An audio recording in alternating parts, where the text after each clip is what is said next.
কয়দিন আগে বাড়ি আসছিলাম, আসে 3-4 দিন থেকে আমার ছেলেকে ধুয়ে চলে গেছি। যাওয়ার পর 15 দিন কাজ করেছি। কাজ করার পরে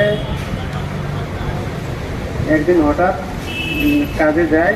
যাওয়ার টাইমে সাইড আমার রুম থেকে অনেক দূর সাইড, কারণ সাইডে যে গেটে তো অর্ধেক রাস্তা থেকে মানে আসে হঠাৎ একটা গাড়ি দাঁড় করালো, রাস্তা দাঁড় করালো, সিটটা ডাউন করলো। তো দেখতে পেলাম পুলিশ। তা আমি জানি কিছু মনে হয় জিজ্ঞাসা করবে, তো ডাকলো আমাকে। আমি গেলাম, পাশে গেলাম, বললাম কি হলো স্যার? ও বললো তোর বাড়ি কোথায়? তা আমি বললাম নেই কুচবিহার। আমি নেই কুচবিহার বললাম, বললো যে গাড়িতে ওঠ, তোর আইডি চেক করবো। ওই কথা বলে গাড়িতে তুলছে। আমি বলছি আমার কাছে আইডি আছে, চলো কোথায় নিয়ে যাবে?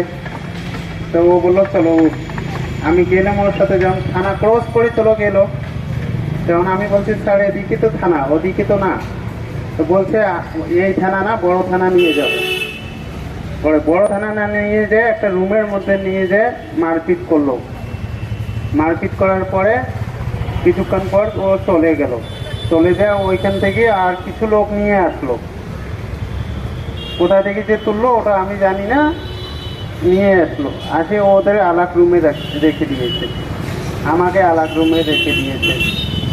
পরে আমাকে ও একজন আসলো, আসিয়ে এনে আরেকজন করে ডাকলো, মোবাইলে হাতে দিল।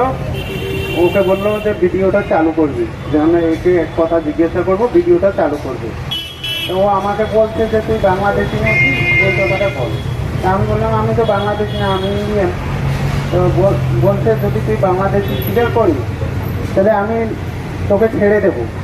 তা আমি বলছি না, আমি বাংলাদেশি স্বীকার করবো না। তার জন্য আরও মারপিট করেছে, লাঠি দিয়ে মারছে, পাও দিয়ে মারছে, মাথায় মারছে, পেটে মারছে। মারার পরে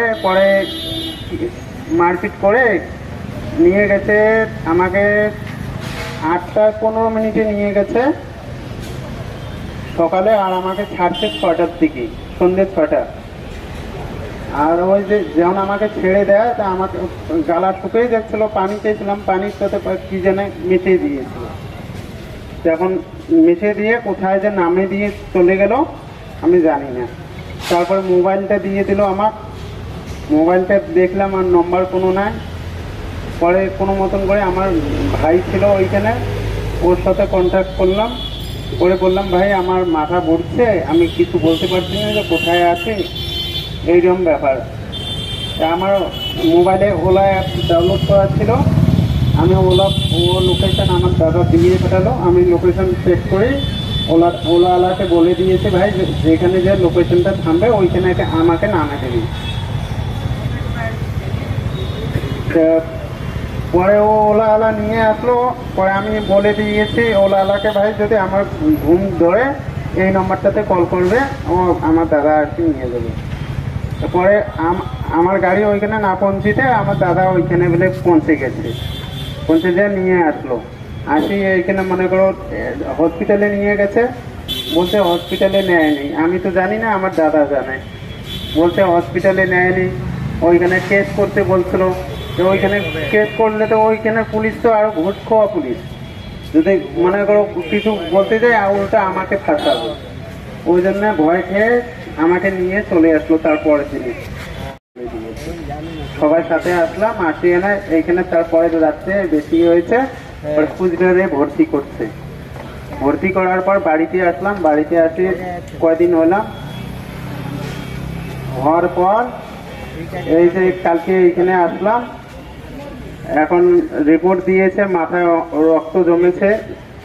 এখন যদি ওষুধ দিয়েছে ওই ওষুধকে কম না হয় তাহলে অপারেশন করতে বলছে।